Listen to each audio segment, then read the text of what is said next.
are all aware. He was badly tortured,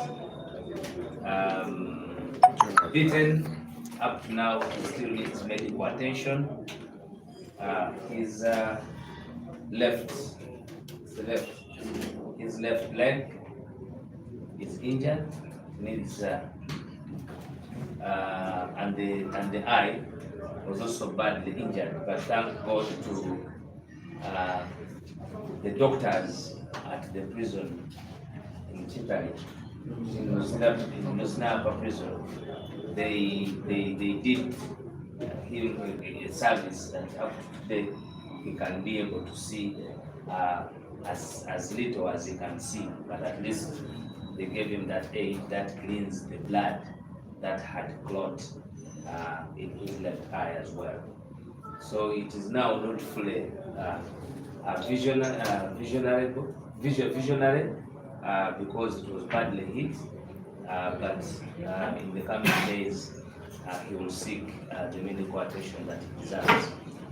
This press conference, first of all, will be it is purely for the media, the official media. So comrades of TikTok and other outlets, take note that we will not need you to have this data. You have it released before the official media press conference. I want it to be clear. Those of you who have footage, keep the footage. Do not be live. Don't be live. You only have to have the footage because we are specifically here for the official media. I hope I'm clear on that. So I will give you Achileo Chivumbi. He will speak to you, and also to the media. He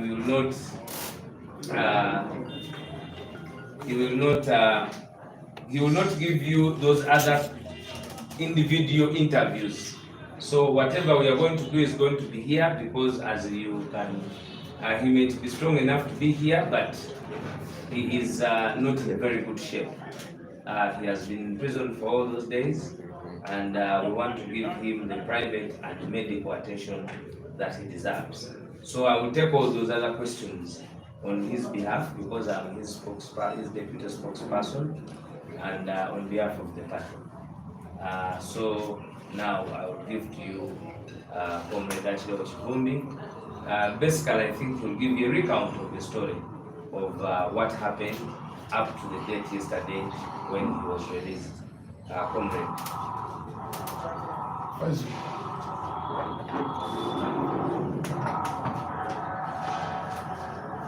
Sanso yokulaba wamawulire mwena media ez'enjawulo TV, radio,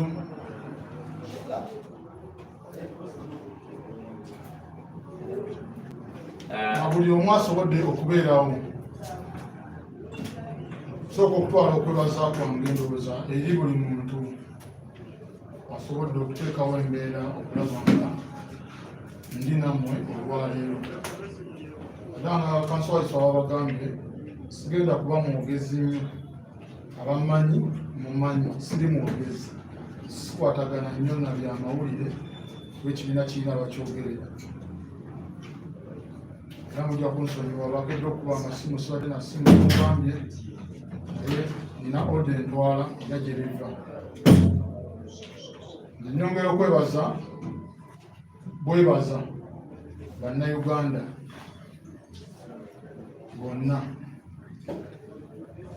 embeera gye nayisibwamu, enkwata yange na buli kimu. Nze nakwatibwa ennaku z'omwezi nga lumu, omwezi gwali gwa 8.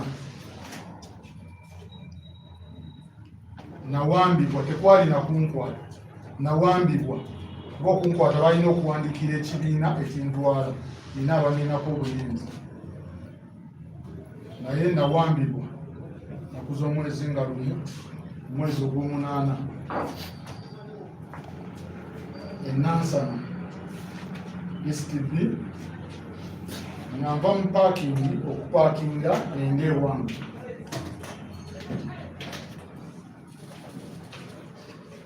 naye nali nategeezebwako kuba kitutte mu myezi ng'ebiri emabega.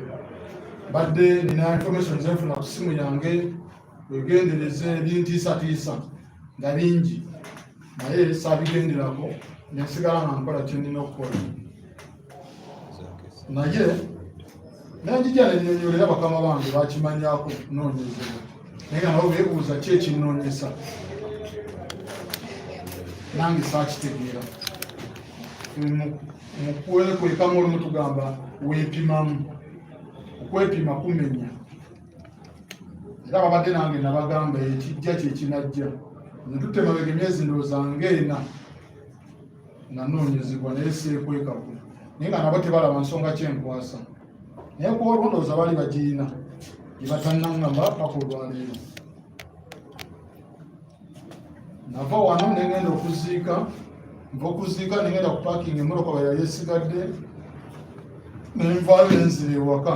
Olumu ndwawo okutuuka mu ewaka, naye ku olwo nayanguwa nzire awaka ku ssaawa nga 2:30. Nva mu parking mbaako onyimirira omuvubuka ngamba aba bodaboda bazze wano wa boda, naye yatubuuzizza gy'obeera, twekukubira essimu tukubuuze tumugambe awunga yogera naye wanze gyensula ndi mutuuze mulungi, era bamanyi byenkola tibaababuulira wawembeera. Naye bantu batwala obuvunaanyizibwa ne bamukubira nga nkyalina wano ku ofiisi emisana, naye nze ne ndowooza era namugamba ekintu kimu, bagambe tebanfunye olwaleero babale n'olwenkya, naye ku olwo baalemezaamu. Nakola nva mu parking nyimirira omuvubuka abenyinyonnyole, ntuddewe nti kabalaza we bakolera, emmotoka epakinga, emmotoka erabika nuuwa manyi ya brown kuba nagiraba nga epakinga.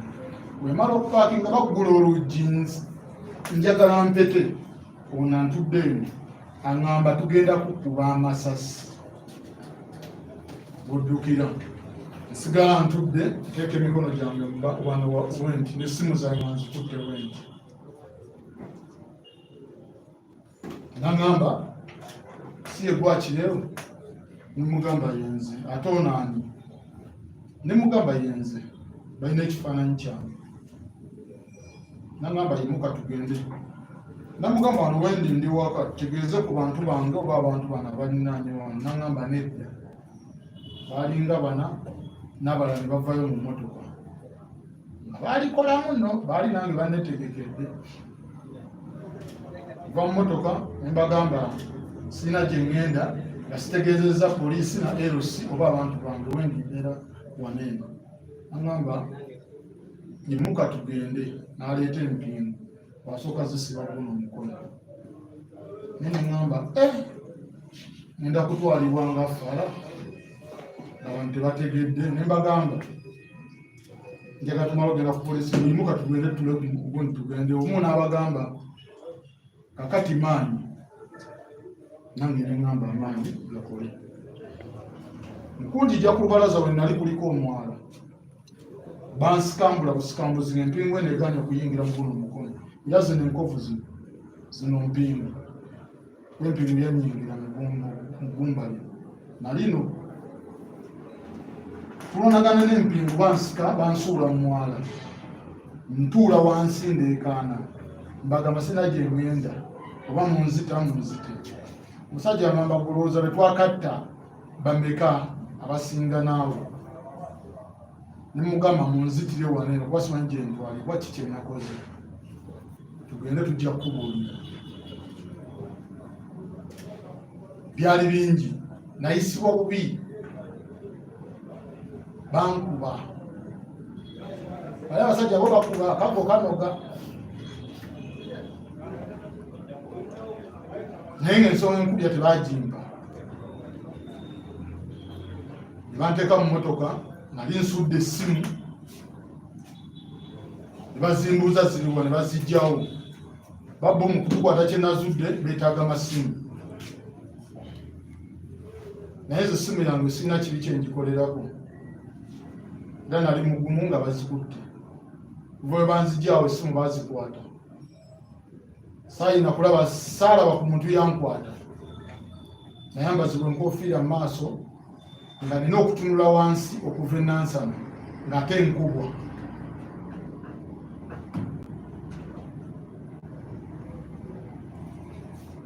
Omu n'agamba banne mumuleke agonze.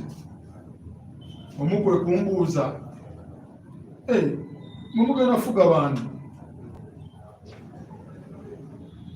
Ne ŋŋamba firimu yazeeyo edda gye gisuubirayo eyo. Ne ŋŋamba kale. Ebigambo byali bingi, boogera ebigambo ebiruma balina obusungu bungi abantu abatukwata. Biba bingi, ebinafuya pulezidenti waffe, ebiraga ebitali bisanyufu, ng'ebimu biraba biva oli ng'alina entobo obusungu okuva ku ggwanga lye. Bamuwa omwaka gumu, n'agamba n'omwaka mungi gwe twamuwa gwalina mwezi. Naye ndowooza omwezi gwe bamuwa gwayita n'abafuukira ekizibu, kati ffe tusasulira ekyo. Ne bandeeta saamanya wa we natuusibwa. Naye emmotoka yavugwa nga banyola eno n'abali bagoberera oliko oba boda oba yagoberera, naye Katonda wa kisa, wa boda ndowooza yagivaako. Ne bali batayiminze kwetooloola oba lawundi yaabwe gye saamanya bamukwate. Alina okuba yali omuntu omu n'abagoberera. Bamukwate owa boda ndowooza Katonda n'amubeereramu n'agiggyayo olwo n'agenda. Banvuga natuusibwa abantu we saasooka kumanya awo kumanyawo era nakyo kikukubya. Ntuusibwawo saawa ndozanga sinza kujjukiza saawa olw'embeera eyo yali nzibu. Kubibbwa njika omusaayi mu maaso, awo okugonda nyingira emmotoka oli yankuba ekigala ky'emmunduwa. Era nakati nafunye obulwadde bw'omutwe.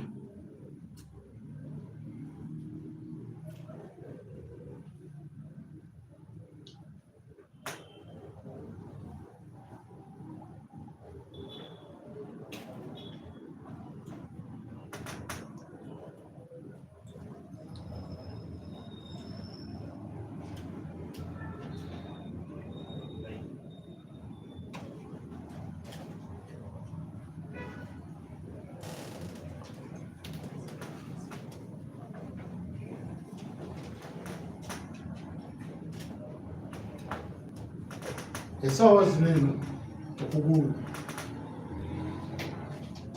ekinywa kyazimba kiriwo ekiti.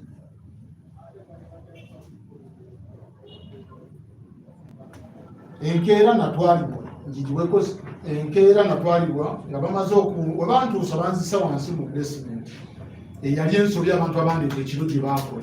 Tebalina kunzisa mu basement, balina okunsuuza ebbali obutamanya bintu biriwo. Naye ku makya nga ndi wansi eyo, musajja yajja nga nze manyi omusaayi guva mu mutwe nga guva mu liiso. N'agamba gwe yimuka musimule omusaayi gwo abasibe gye tuli wansi eyo. Kati ngenda okuwulira nga ndi mu kiyigo naaba, omusajja agamba, omusajja oyo wa Bobiwine ono. Olina Mukama tayogera, naye mu woodi gy'obeera bakulembeze b'ekkomera wansi. Naye omusajja n'aŋŋamba, omanyi wooli? Ne mugamba simanyiiwo. N'aŋŋamba oli ku Ssemwali. N'aŋŋamba nze naliwo ebbombo nakwatibwa, oba yaliwo NRM n'akyuka wagire neyobbi. Webbombo ebitundu yabiŋŋamba awo, kuba ebintu ebitukolebwa bikojjako. N'erimu abangi bantuma. Eryo ekkomera lijjudde abasiraamu wansi eyo, lijjudde abantu.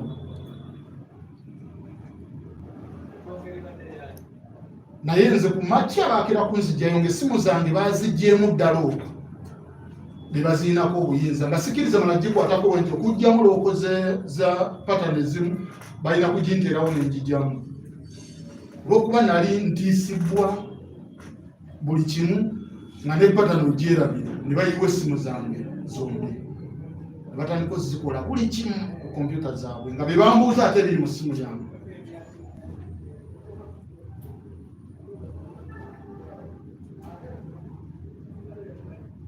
Tisibwa kwali kungi, wali akaggo kakaaba, bw'otamala kukkiriza munno kyandidde oyogera n'ebitali bituufu olw'okuba owulidde gwe bagunjula eyo.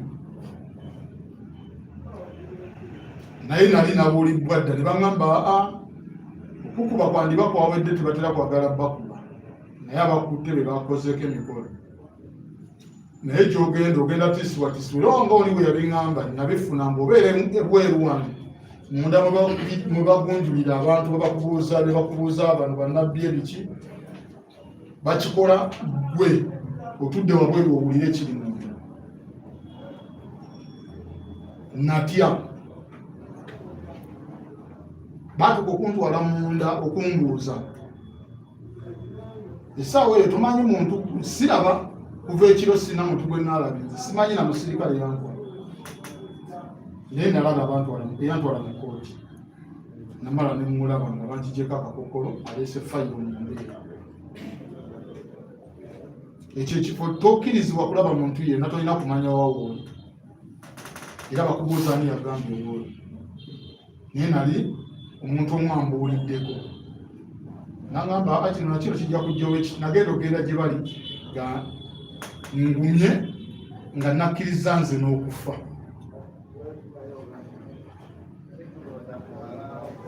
Bambuuza ebigambo bino wammanga,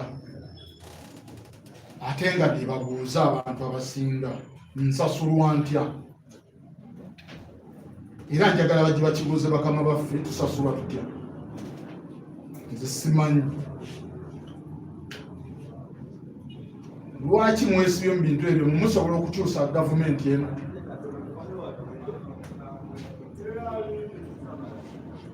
Ffe bakulaga obukyamu bwa pulezidenti nga bwabakozesa. Obukyayi bwe bamuyinako bw'amaanyi. Nze nali mu t-shirt eriko Kyagulanyi. Ekiro nga nakatuuka nafunirawo siraaha kuba basooka kukuba kifaananyi bakiweereze bakama baabwe nga ntonya omusaayi. Oba banamazima bajja bakibalage nga ntonya omusaayi mu liiso nga liguva mu liiso, nakubwa siraapu lwa saati. Awo buli omu akukola kyayagala, kuba tolaba muntu wali. Awo nalaba banjijjako nnamukuba ekifaananyi nenzira mu edigira bakyambala liina n'ennamba. Naye saati ku saati ng'enyiiza omusirikale ow'eggwanga.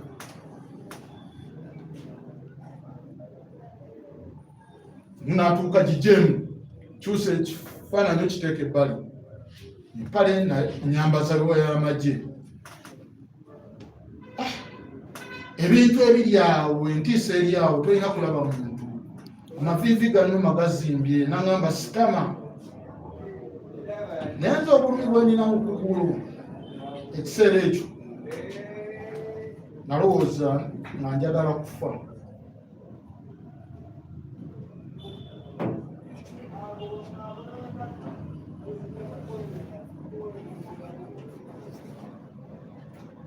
Ebintu byali bingi. Nze nagiba nkusemwayi basikirizibwa kukkirira wansi gye bansuza, nga kusemwayi ne banziza ekireka, nawo saamanya wawe ndi kuba ndeetebwa mu kakookolo. Omutwe nina kuba nga guli mabega wa mmotoka we guti nze ntuusa ogenda eruzira nga eno ensinga ekuluma muno, kuba toyina kulaba ku muntu yenna. Nsiiba semwayi nsula kireka. Zeno nali boosi nga banvuga buli lunaku gye nsula. Olw'okuba tulina olugambo, twogera bye tulabye ne kwogera ebyaliwo. Bwe batuuka ng'embeera eyitiridde, nali ku kireka, kifuka n'aŋŋamba olw'okuba batamu ne bamusiba eyo. N'aŋŋamba Achileo, mbadde eyo ng'emu mu kufumba, naye akaliro kayitiridde.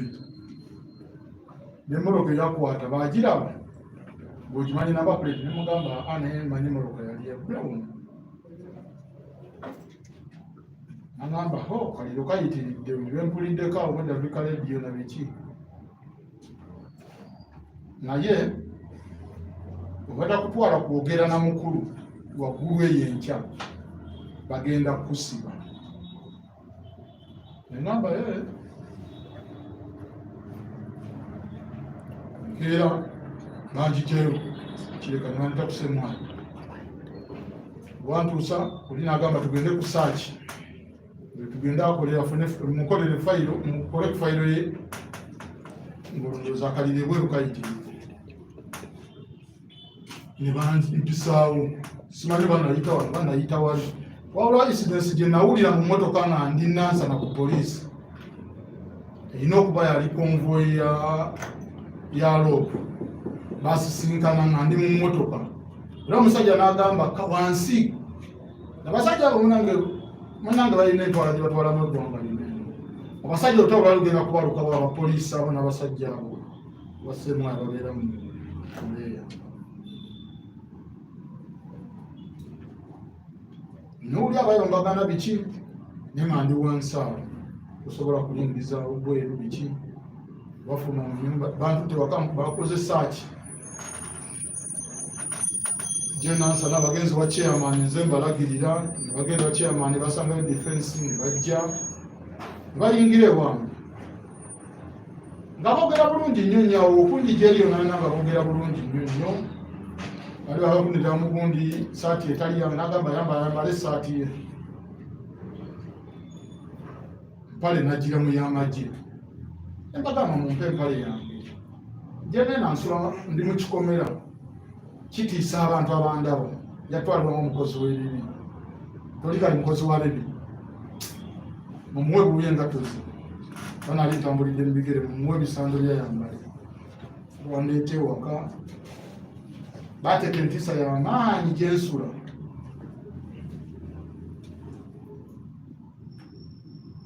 naye bwegijja mumoloka ne banjijjako ekikokolo zinagenda okujja ewaka nga nina empingi bbiri kuno bbiri ne bayingira ewange batandika okusaakinga bakola buli kimu nze omuntu eyateekawo amayinja ago namulaba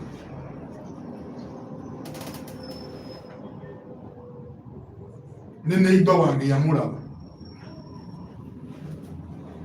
kubanza bwe twayingira mu kisenge yajja n'ateeka omukono ku nkofiira ezo wezaali enkofiira ezo ezalawundi zibo ze bayita ezaabo n'ateekako nze nalowooza agikutteko agivuddeko omusajja tumala okugenda mu kisenge gamba omukyala ne defense nabamubeeremu abasajja ebintu babiteeka mu nyumba sirina kintu bannange baapakulula ennyumba yange baapakulula ennyumba ng'abalina kyebanoonya kyebaali baterese ne bava mu kisenge ne bajja mu kisenge ky'abaana kisenge ky'abaana olwali okuva mu kisenge kyange nga bwonoofuluma wanene wooti omukono gwe gwatuukira we yatadde kantu naye ng'omusajja neiba ayogedde n'agamba tatalamusa abantu abalina kyebatadde awo eyali asaakinga nga mbatu gamuli bbali nga bantu banninaana omusajja yakwatibwawo ne banjijjako empingu emu ne bagimwambaza ne bamutwalirawo mu mmotoka yaabwe bona ne bava mu kisenge ne bagenda mu ddiiro ne bayiwa buli kimu ennyumba yonna siiringi ne bagirinnya najjayo esaati yange yaliko legasi jawo yabubomboola nina rediyo ezikola emirimu gye tulina okukola zakkirizibwa okutunda zitundibwa mu madduuka Kampala lwa department yange nzikozesa nga ngenda kuuma mukama wange niba zikwata we naziteeka najjayo ekifaananyi kyange bakimpa ku birthday yange liya kikola nakiteekako happy birthday ye nakibiro nakyo ne bakiteeka mu bintu nebajjawo enkofiira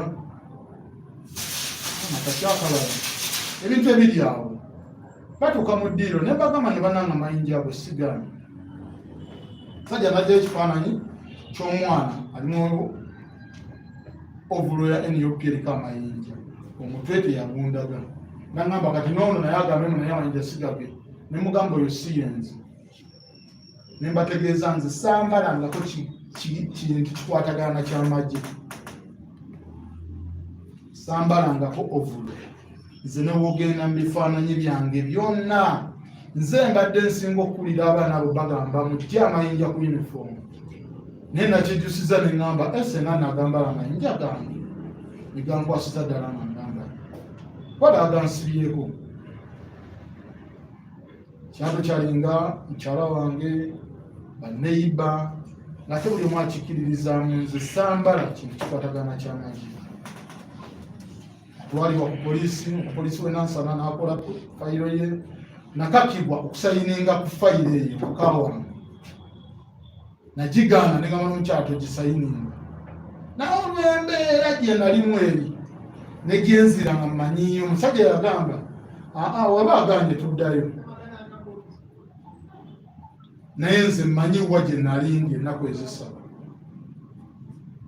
ngawo omukyala teekako nange nensayiningako olw'okunkaka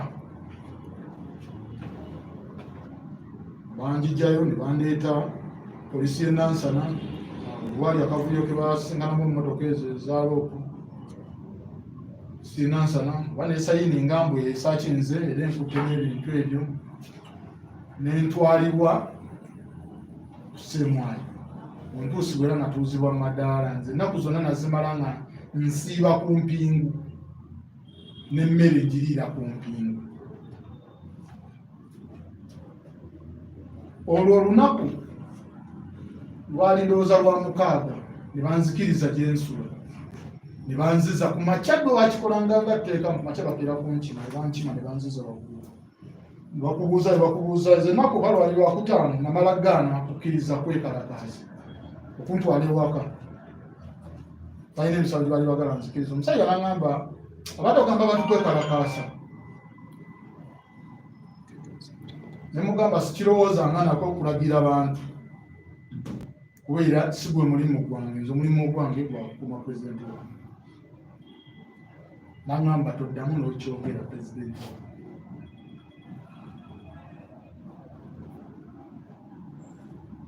n'agamba mumuzireyo ku mpingu wane lowooza anakkiriza nkyakwekeera kwe kuntwala kusaaki bakusaaki ne banziza banzikiriza gyensula era abasibe ng'abasibe babeeramu abasibe beewa amagezi abasibe agamu gawabula agamu gatomeza naŋŋamba enkya we banakuyita ku sande n'ogenda olaba omukulu bayinza okkuta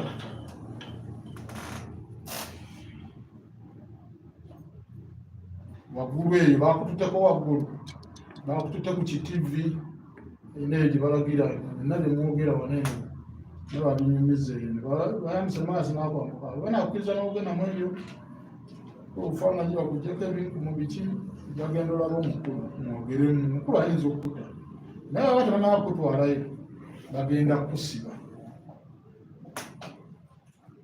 nga nze kyensinga okusaba ntwalibwe mu mbuga z'amateeka namuwe lwali lwa sande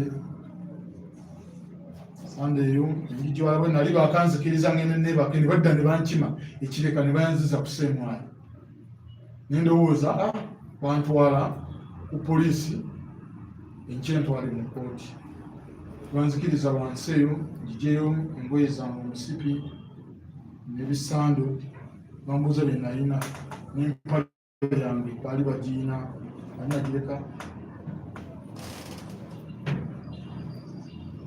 nali nagireka wansi eyo musemwayo asanga omuvubuka wambi yagikunyamu nebagimpa mu mbisibisi banzijjayo balina kalungu akasangamu amanya ga Bobiyanga abasibesibe Bobiyanga yateekamu ne bafogeti Bobiyanga biki kalimu toyi kalimu kisinki kalimu n'akafaliso naye mubaamu amazzi wogenda okerera ku makya mufaliso gulumu guba gunywedde amazzi ayingirizwamu kusaawa ndozanga 9:9 kireewo nawulira ng'ensi ekomye gye ŋŋenda neneetamwa buli kimu nga nina okwebakaawo kuliko ekyuma bwekiti kyekiyingiramu empingu nga ndi munde we bansibidde mu seemwali naye ng'ate ndi ku mpingu nze gino emikono gyange gigenze giterera mu kkomera zebode n'empingu kuneno nanga zaasala n'okuba kyali kyafuka kyakulya kyange kya buli lunaku.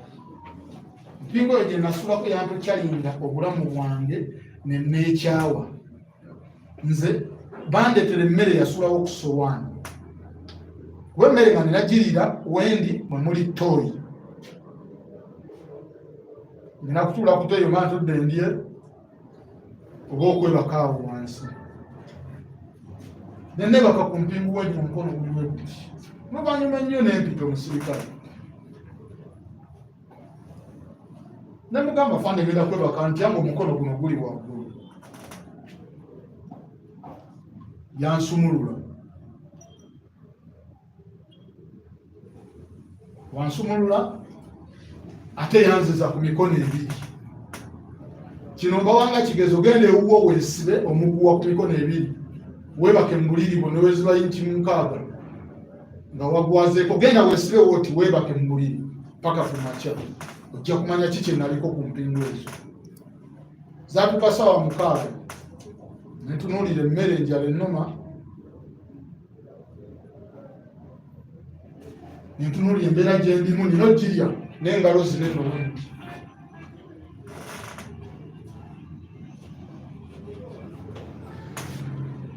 Ne nnoonya mu gundi omu mbafunamu ekintu ekyakisobola okwesala. Natandika natakula gino emisuwa waguno musuwa wiiwa omusaayi naye tegwayita gwe njagala. Ne neetakula buli we bankuba guno omutwe ogulaba. Omusaayi tegwaggwamu gwe nali njagala nga naye nnoonya fo. Nali njuliriddwa okwetta mu mbeera enyigiriza.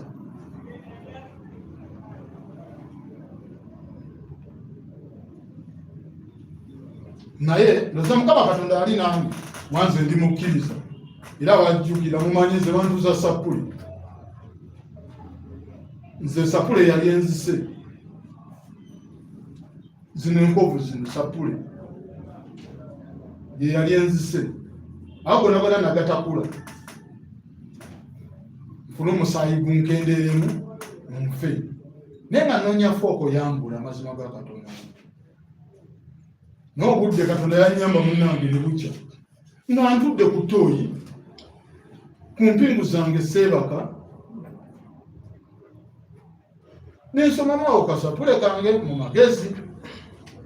Oba kayina mu mutwe nkuze ngisoma. Obudde ne bukya zaali ziwera 11 nga banza okusizza. Eno naabe ngaggulawo ne ngenda ne naaba. Ennyambala engoye zange ne banziza mu mwaka kalungi. Banfulumya 12. Ndowooza nze nali kwesooka. Kunywa amafuta ffe twasookawo nga tebana banagaggulawo. Looka netambula simanyi we bantwala ndi mubikka amaaso. Nze ngenda okulaba wendi nga ndi ku kooti maaso.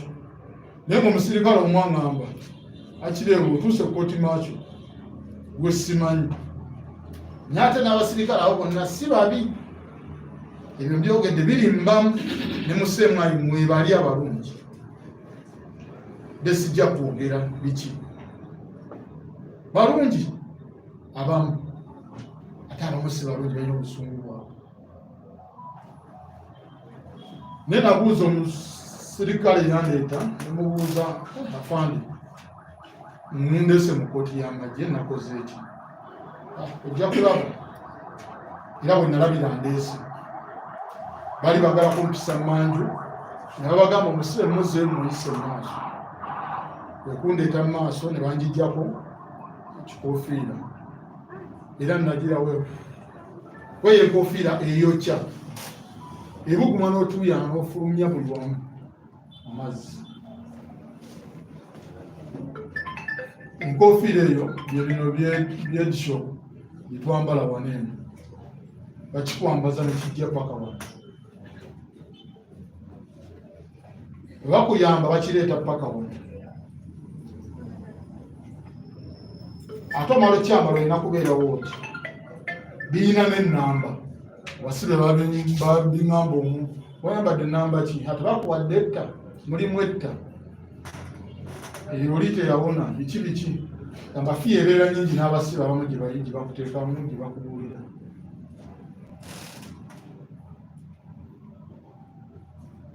Naye bwe natuusibwa mu kkooti y'amagye nga mmaze okuyingizibwa mu sseero nagamba Mukama Katonda weebale.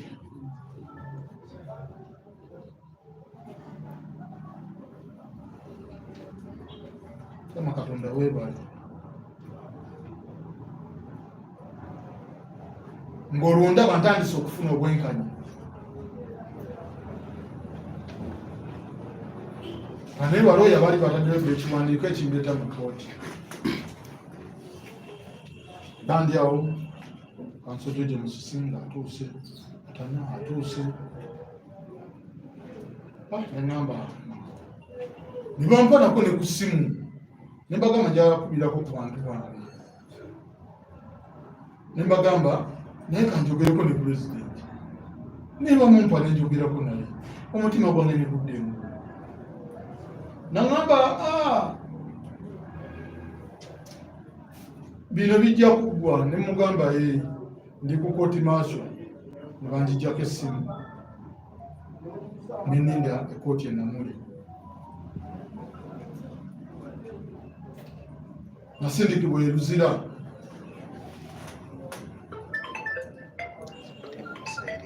Naye ng'omutima gwange guŋŋamba nyambiddwa kangende eyo nasobola okulaba abantu bange era ku kkooti awo nalaba abantu bange. Tuuka e Luzira ndowooza yali ssaawa ng'emu ngenda okuwulira budde bwe NTV amawulire ng'eno bweru nga bagasoma. Asanga Deputy Ossi banze bansindika Kitalya. Ne ŋŋamba Council Jeje Musisi, Kitalya ali wala, ndi mulwadde. Nze nakuwa manya ni BSA eyo erina ebifaananyi ebituufu ebyo balage. Nze guneno omukono zino engalo zaali munda. Zino zonna zaali munda. Nga zino nze nina engalo nga zikoma wano olw'obuzimbu bw'omukono. Ginene eriiso, okugulu, omugongo, nobati yajja e Luzira. Abalaga wonna limufaanana omugongo. Bankuba akavu ekamuka.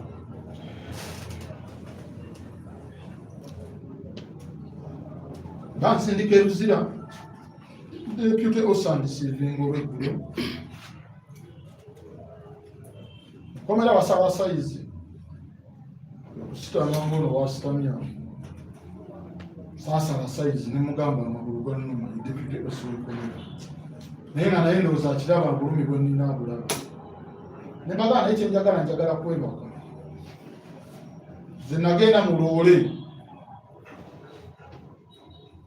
nga n'otulo munange ntufuna mu loole eyo nga nsumagiro bwezo nenakusaafuna ku tulo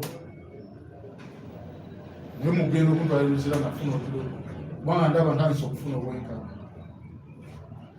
Tuka e Luzira Deputy osirandisivinga wantwala e Luzira teringa Kitalya twatuka Kitalya osobola osula mu ngoye ezo nkera ne bakuwa yunifomu.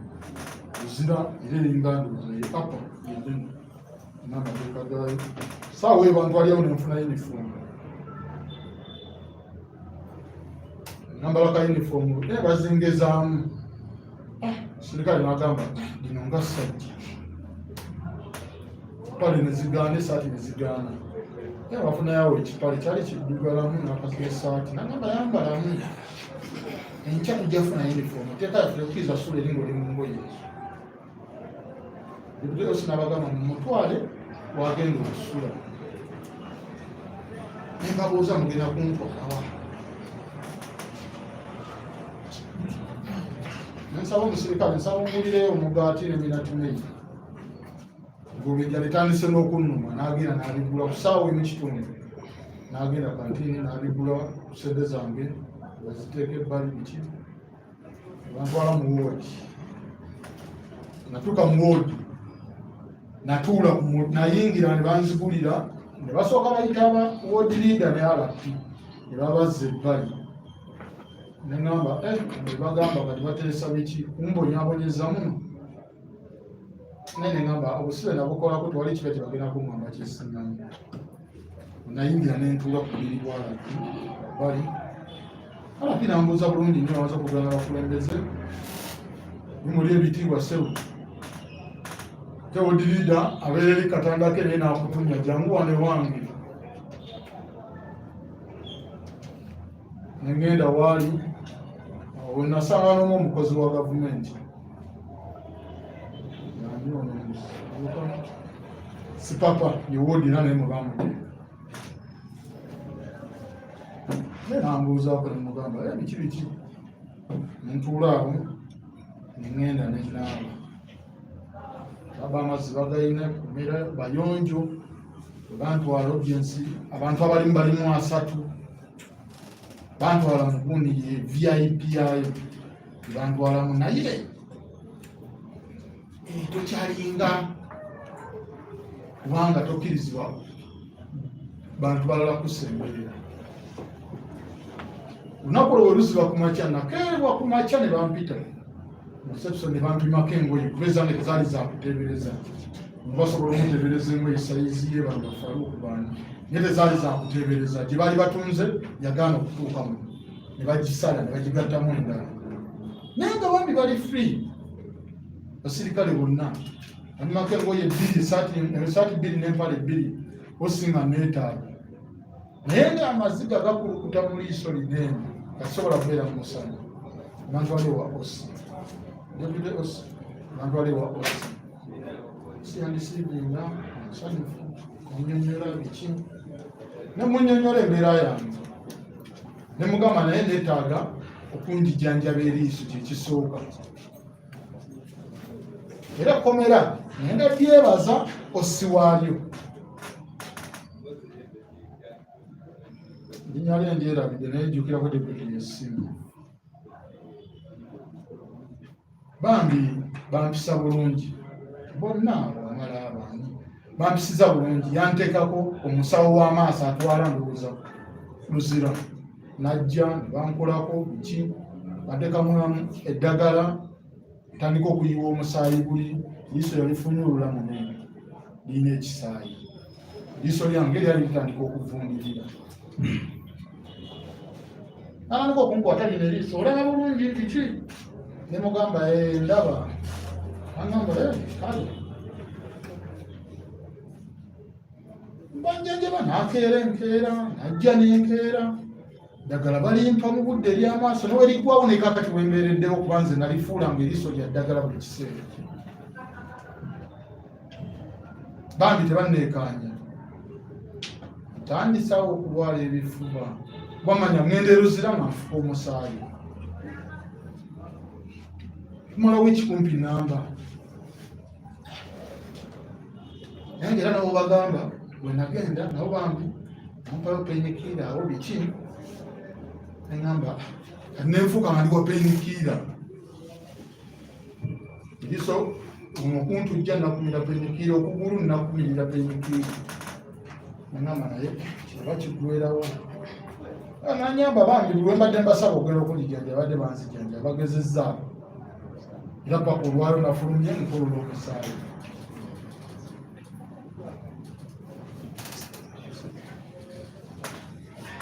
naye eyo mbeera entonotono gyensobola obabuulirako nafunye okuwulirizibwa mu kooti y'amagye era ne bawuliriza okusaba kwange ne bampa bbeeyi bbeeyi netanzikiriza kuyita Kampala na Wakiso nensalamu ngondera amateeka ga kooti w'emisango baalaga obujulizi gye buli era nali ntandisa okuwuliza batandika baloya bangu mbadde ntandisa okulaba abajulizi naye abasooka tebajja era nebaza ekooti y'amagye nange erudda n'abagitwala n'abalala babalamule bwe batyo balina okukakibwa okukola obusibe bwe batamanyi tetulina musango ffe tusibwa ku nsonga z'ebyobufuzi ez'okuwagira kyali waffe Kwanza president wange kyali wange nze nali kanyama we mu kuyimba nenjija naye mu birala ebyamagezi n'ente by'ekiyaaye siri mubbi era eggwanga ndigamba bansiba lwa byabufuzi sambalangako bintu by'amagye era sibiina ne bannanga be nalese mu kkomera bamumalumagala abasenyonga gye bali abasibe bangi basibwako emisango nawe bamala bebakkiriza emisango bambi si kyeyagalire bakakibbwa obusibe bubadde bungi ne balimbibwa bateeka bamawanda mu makomera amawanda yalimba abaana abo basaanya fulufiga ekitali abadde bayingira nga bwe baagala bajja okulaba abantu baabwe nina obeekanga nga bandaba bannange tetulina musango mutulanga gwa bwereere zero okusaba kwange kugenda kugenda eri gavumenti bajjawo opposition okuvuganya kuveewo waffe ekitusibiza mu makomera n'okulumya abaana baffe byabufuzi ate ffe okuwagira endowooza yaffe nze nyimira ku ndowooza yange yensibya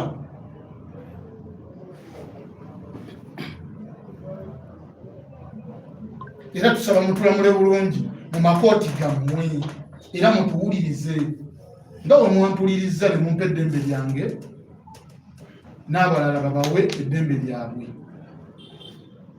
era babawulirize bulungi nga tebakakibbwa obusibe tetukozesa ekigambo mbubulugwa naye bwagenzeemu nze akanga akagamba bubwedde butya ng'ebikemu byazzewo ebiki ebyo bubola mwajja ku kooti ne bamboza sebo n'omusibe sati ye n'alemu avume pulezidenti Kyagulanyi eyo emmotoka ng'omaze okufuluma wali ogiyingira tebakuzangako mabega naye nalabye ng'oli bamuzza emabega ayo ayiseeyo n'akalanga akalala bandi bakakibbwa naye ekinaavaamu katubasabire kireme kuba kibi kibaffe balinge babateeka era ntwala okwebaza kwange eri abakulembeze ba National Unity Platform omuli pulezidenti sekretary general yoku n'abakulembeze abalala bonna mwe muli ba MP ameya yongera okwebaza Haji Noman Cedric Kauma Kasi Mujumba Smart Tamale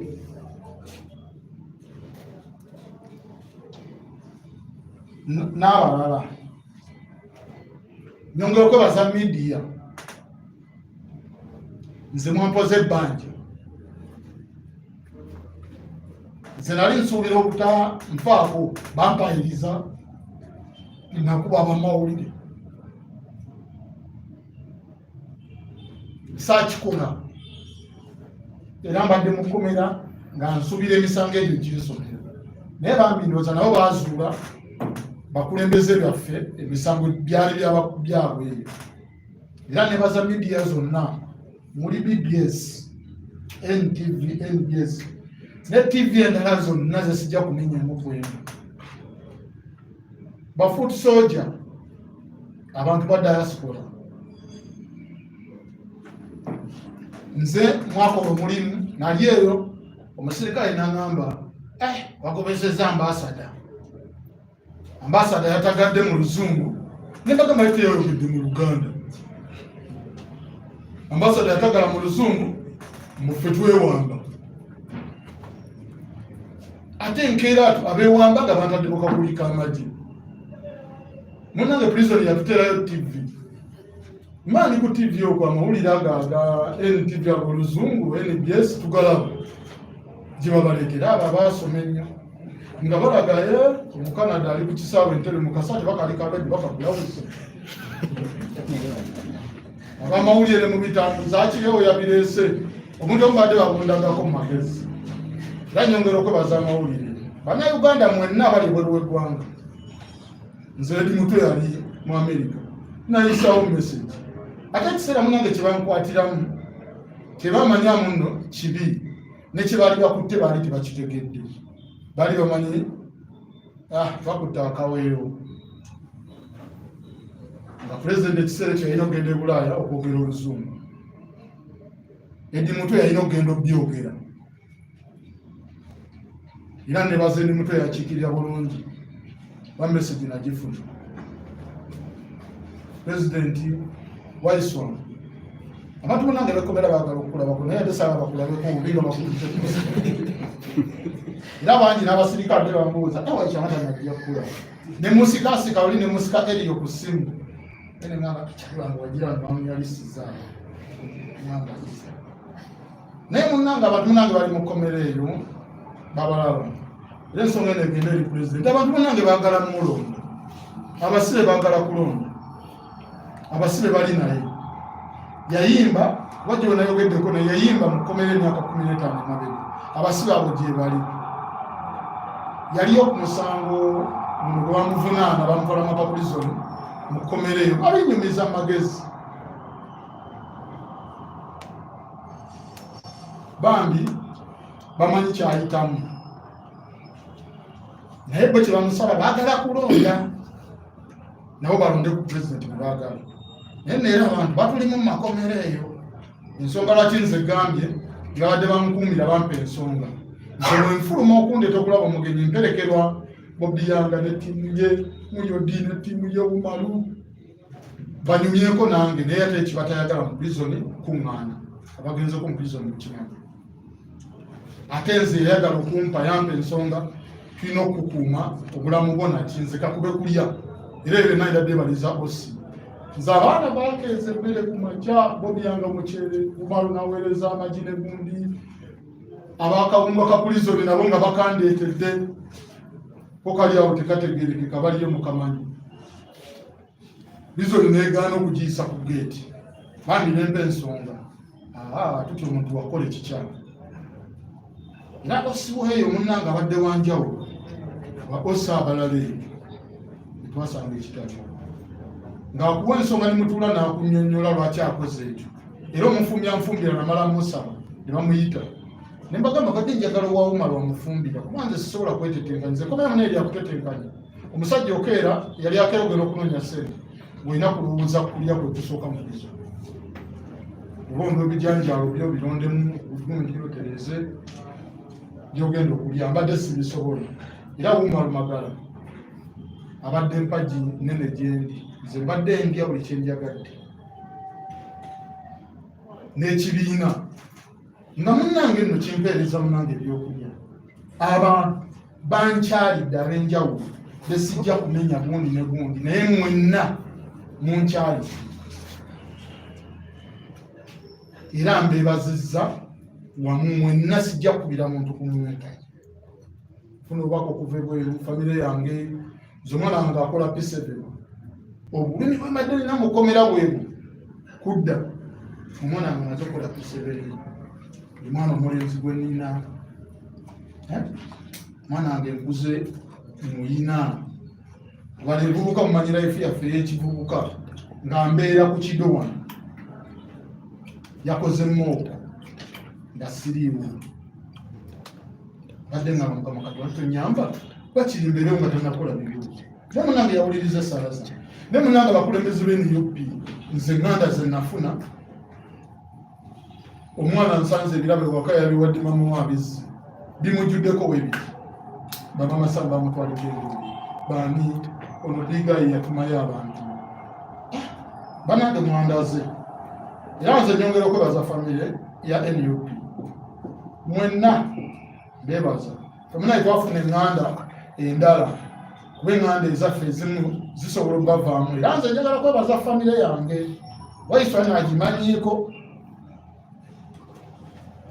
naye munnange tebanneesamba fe abaana baliyo abantu abo tebabakyalira nze baganda bange nina n'abafaaza babiri n'abasisita bane mukomera balese sapule tugisome ne bajja ne bandaba eruzira teyingirikika munoonya Achileo bababuulira badde bajja okunda abantu babatiise bwebwenu mbutuli ku musango guli omuzibu ennyo ennyo bw'obona woogenda onoonya Achileo mubi era nyongera okwebaza babadde bankyalira ebizibu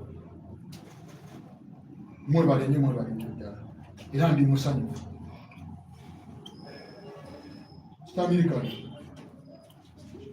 namundabira mwana naawe kennyini ab'endivi mwana mwana mwebale kutubeererawo wamawuli agamu ogalaba munange pulezidenti bamukyawa si wane n'okukaabamu si magye gokka naye mukomera amawuli ga pulezidenti gatagalamu kaawe netiwaka nebulamu nga mugalaba kuba gwe gatuuka tusembera tumala okulaba kiki kyayogedde era munange eno ensonga kansonga esogenda gyogerawo abakulembeze bamanye amakomera galina ttivi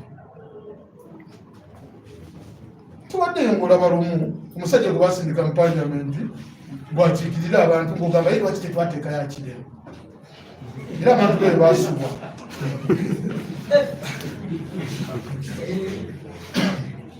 gwolesa olutalo lwo olulwana n'ejjowero jowero lwoyo ate yalondebwa bantu ayina kubafuga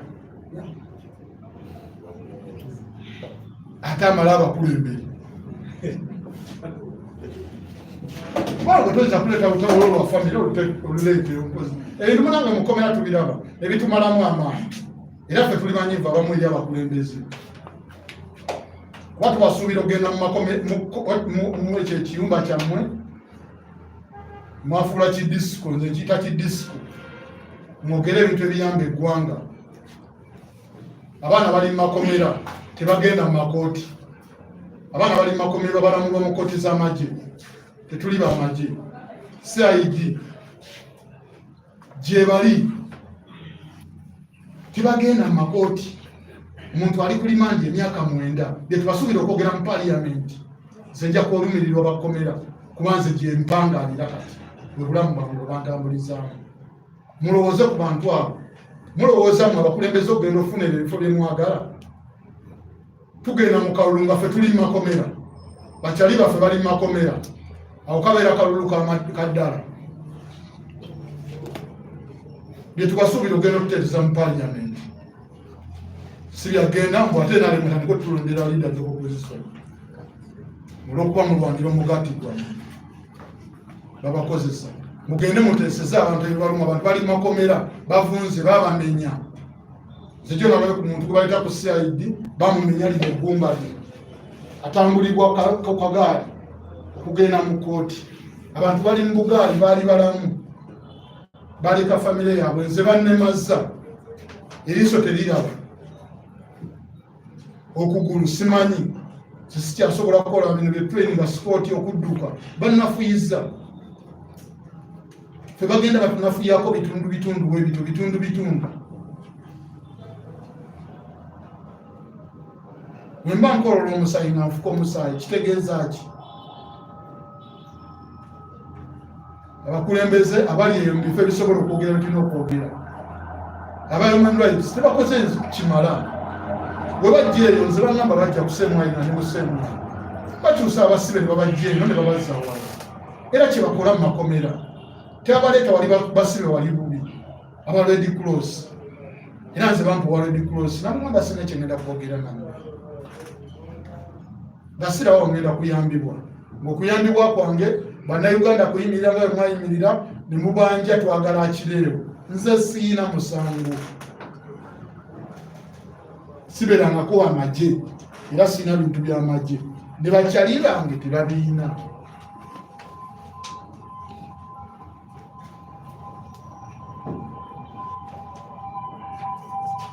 Answers.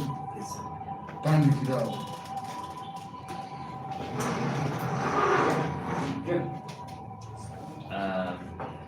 I want to thank my brother for being strong and being able to give us that ordeal. Sometimes we run short of words to describe these moments. As you have all seen, we have all heard. The pain, the story. I don't think I can add anything. But I can tell the people behind these heinous crimes, these illegalities.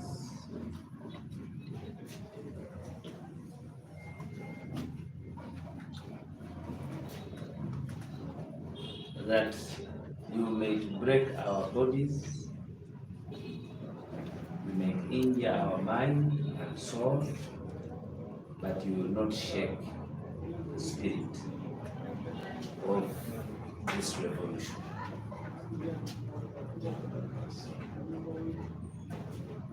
I will take the questions now. Njagala kwebaza muganda wange Achileo olw'okulambulula okufuna obuvumu n'alambulula ensonga kikwasa ennaku tituli mu ggwanga Uganda. Ekisinga okwasa ennaku nti olina n'okuwaayo obudde onnyonnyole ebikoleddwa, kubanga abantu abalala balowooza tuli mu kusaaga, naye nga kakasa ne mbalo bannamawulire ababadde wano mulabye first hand pain gye tuyitamu nga bannaffe bawambiddwa, pain gye tuyitamu nga bannaffe, kubanga eryokuba nti omuntu gwe bawambye tomumanyi tomuwulirangako, eryokuba nti wabisomako obusomi nga bwe twali twabisomako, many of you are young people abali wano, mpozi mama waffe namusibawo yayinza okuba yali yabirabako, naye okuba nti omuntu gw'omanyi gw'owangala naye bwe bali mu kutuusaako obufune bufaanana bwe buti okulemaza obulamu bwe bwonna olw'okuwagira omuntu, kuba kiri mu lwatu nti kati amagye bo gavunaana abantu olw'obutawagira General Yoweri Kaguta Museveni. Ekyo kiba kikyamu era ago tegaba magye. Nja kutwala ebibuzo byammwe ku lw'obudde. Let's have straight on this issue. Yes, sir.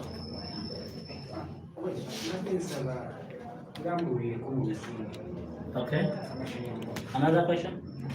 Okay, I will do that. Okay. If you trust my English. Another question? I think that's so. No question, because I think it was exhaustive. It was quite exhaustive. So, Comrade Achileo here, his story is very clear. He was abducted on the 1st of August. He drove from the offices here and descended to his home where he has been staying for some good time in Nansana. And earlier in the day, he had been called by one of the workers at a washing bay near his home at a parking lot. And he was informed that there were people on the border that were looking for where he was domiciled in Nansana. He did not speak to them, but he told those people to tell them that they will try to get him another day.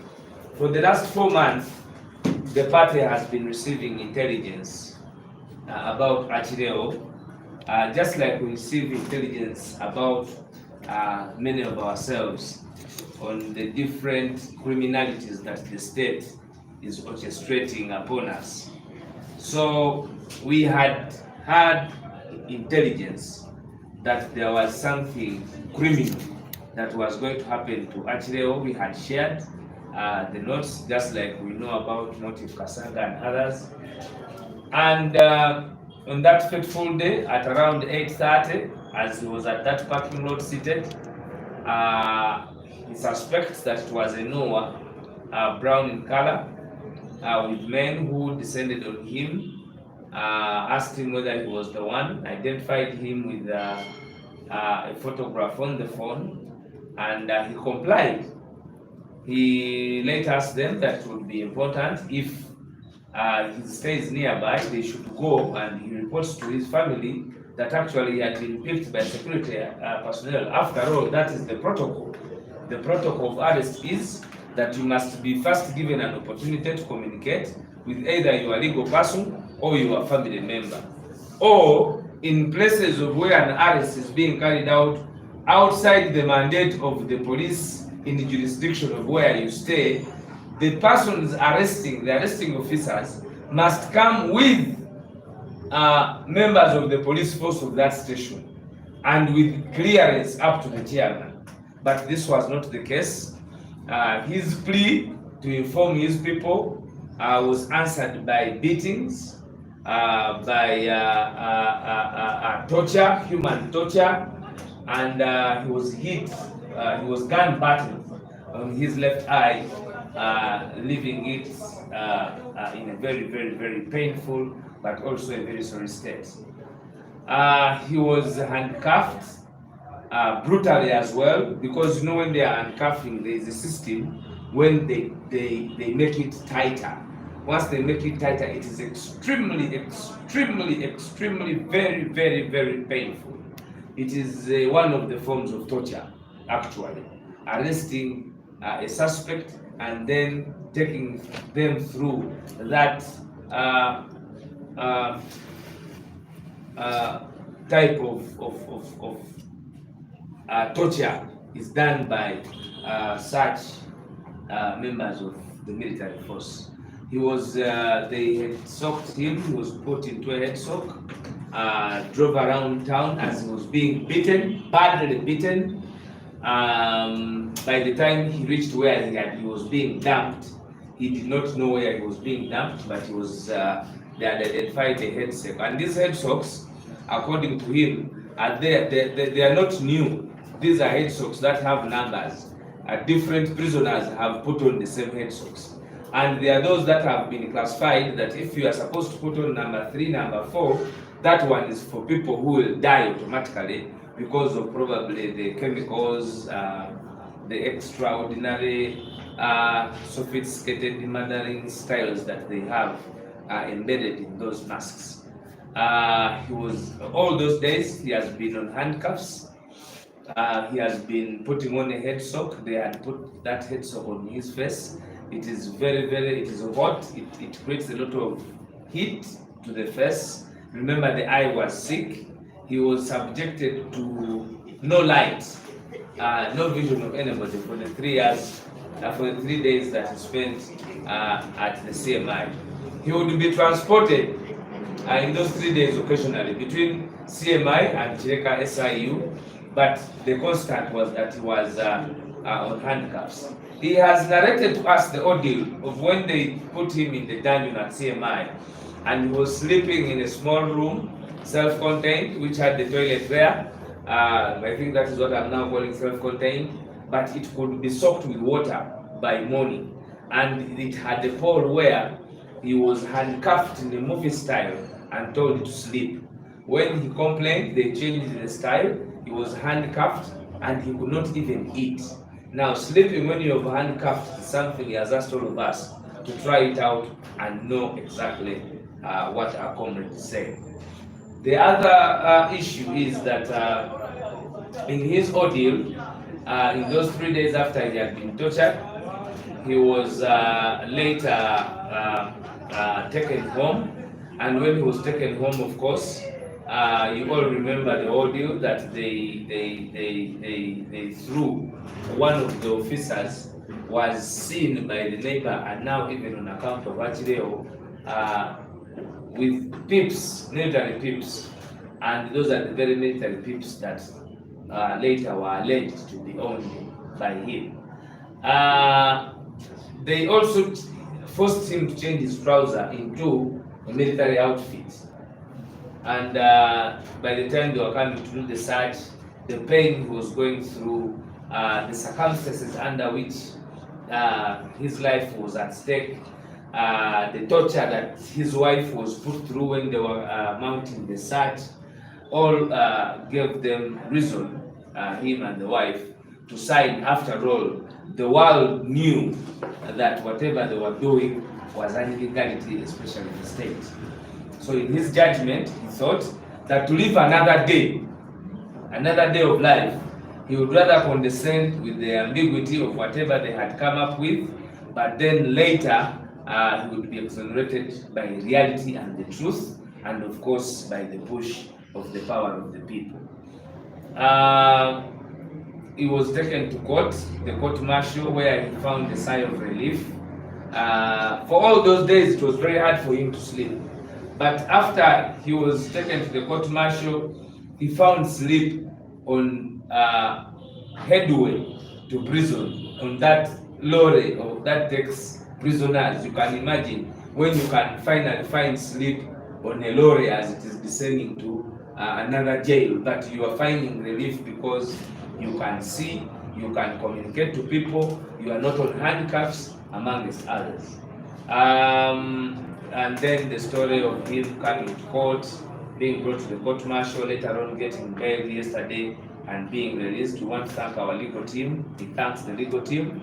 He thanks the entire National Unity Platform family, members of the diaspora who have not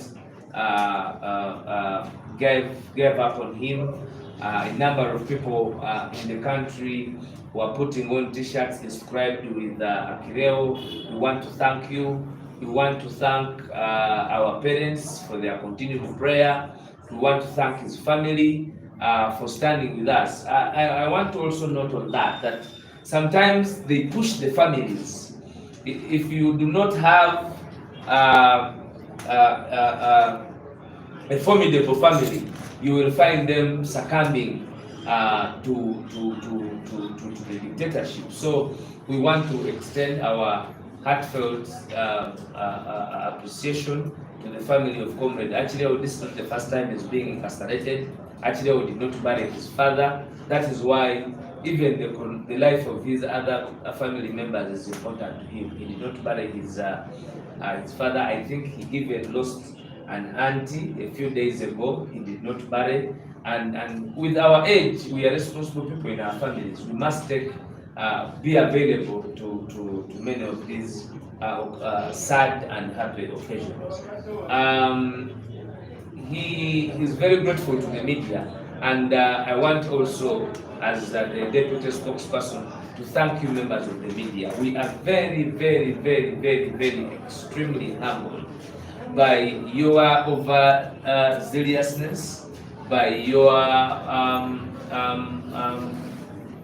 your continued support of our colleagues and all of us, especially when we get into the arms way with the dictatorship. Without members of the media, I can tell you, our lives would definitely be at stake. It is not easy to report about these heinous crimes.